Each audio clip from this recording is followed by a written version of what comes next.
Fools like them, they suss me out and then they ghost. Girls like me are like a magnet to a knot. Can knock a lighthouse from the ocean. I sell them my devotion and so my God. Fools like them, they suss me out and then they ghost. I found a rainbow in the shade, the steadiest of places, a better one I saw. I said,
mga kabeheros, right now we are here in the peak. Ito na.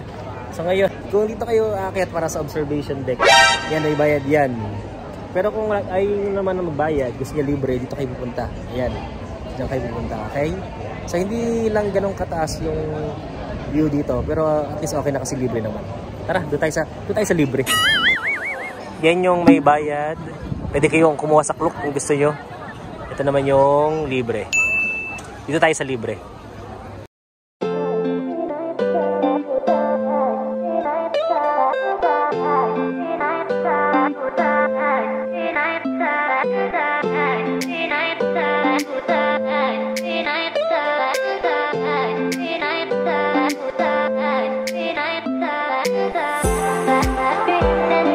Yan, dito rin makikita yung Monopoly Dreams, yung Madame Tussauds dito rin.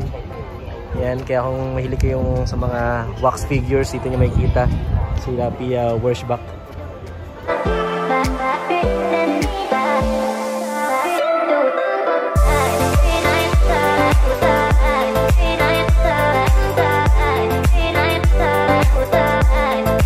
Ito na yung observation deck ng The Peak. Kita yung 360 degrees at saka yung mga buildings ng city ng Hong Kong. Wow! Lang syempre sa every tourist attractions, napakarami talagang tao.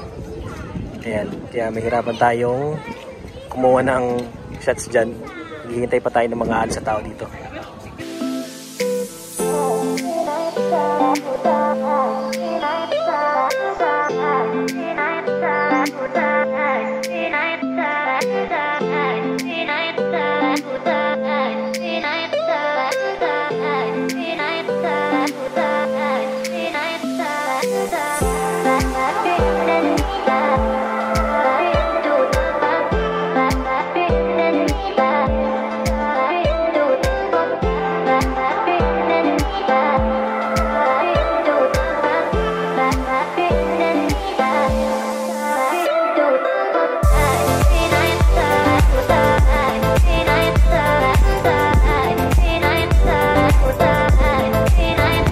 Yun, sa may mga may budget, ayan, pwede nyo sakyan yung tram na yan. Pwede kayong kumuha sa klok. Pwede kayong mag-purchase sa klok in advance para makasakay kayo dyan. Pero kung vegetarian ka, pwede naman talaga yung bus tulad na ginawa namin. Nakakainis lang ano, habang tumitingin kami ng magandang view dito, may kumakain dun sa baba. Amoy na amoy namin. At nilang pinaparamdam sa amin na wala kami kakaya ng bumili ng mga ganyang pagkain dito sa Hong Kong.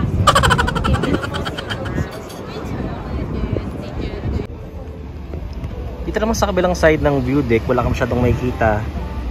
Yung sa kabilang island, Wala kang masyadong makikitang buildings, puro puro mga punot, mga kabundukan lang, which is maganda kasi kung sa kabila puro concrete jungle, ito talagang totoong jungle pa, hindi pa masyadong nag-spoil ng mga iba't ibang buildings.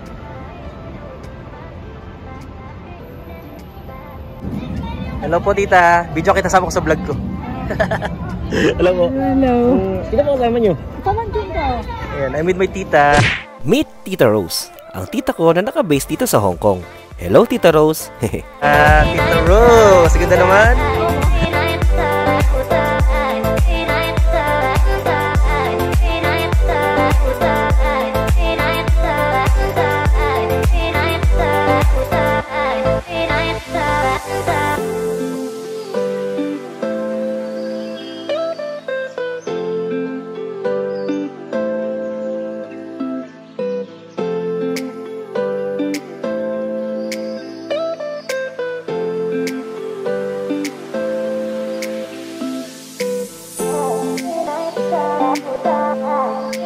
Ay, ayoko nagpapakita sa kita ko kasi alam ko nang ganito mangyayari.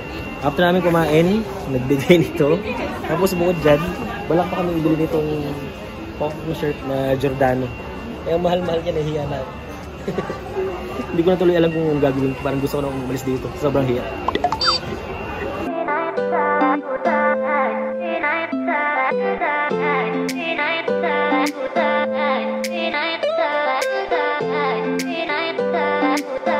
Mga kabeheros, good evening. Right now dito kami sa Star Ferry. Hindi na muna kami mag-MTR. Try namin itong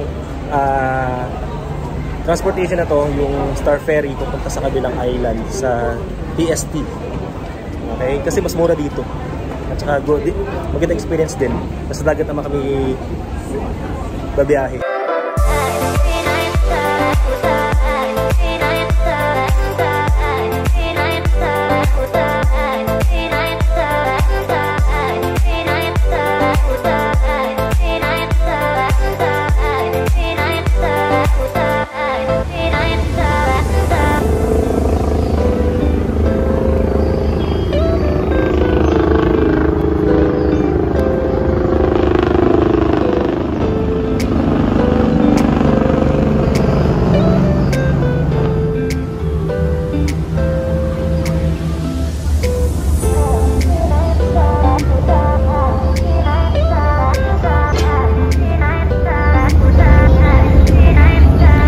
Bagong experience, hindi lang MTR at saka bus ang pwede mong sakyan dito sa Hong Kong. Pwede rin kayo mag-ferry.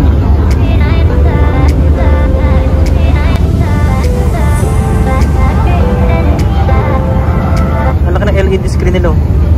Parang ito na isa sa mga pinakamalaki nakita kong LED screen sa buong buhay ko dito sa Hong Kong.